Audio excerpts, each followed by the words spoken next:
ସଚ୍ଚୋଟ ରାଜା କି? ନିଃସନ୍ଦେହ ମହାରାଜ, ଆପଣଙ୍କ ପରି ସଚ୍ଚୋଟ ଓ ବୁଦ୍ଧିମାନ ରାଜା ଆଉ କେହି ନାହାନ୍ତି।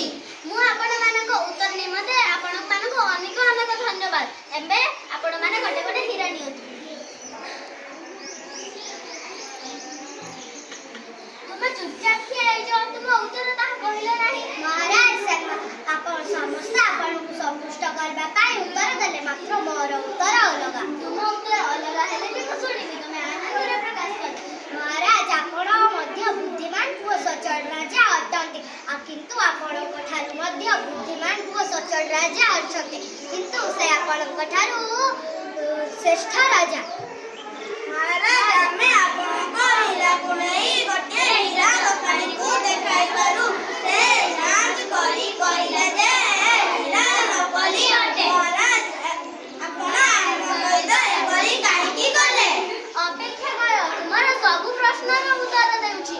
ତମେମାନେ ମୋତେ ସନ୍ତୁଷ୍ଟ କରିବା ପାଇଁ ଭୁଲ ଉତ୍ତର ଦେଇଛ, ସେଇଥିପାଇଁ ତୁମକୁ ନକଲି ହୀରା ଦିଆଯାଇଛି।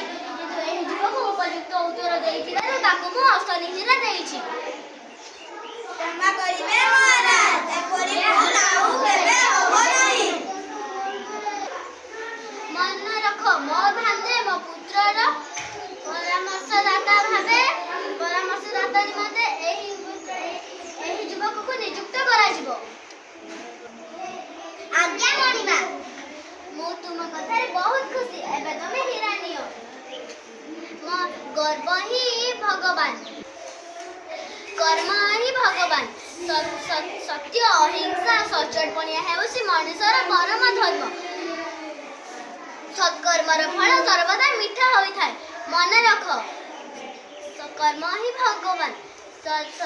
ସତ୍କର୍ମ ସଚ୍ଚିନ୍ତା ମାନବ ଉନ୍ନତିର ମୂଳ ଆଧାର।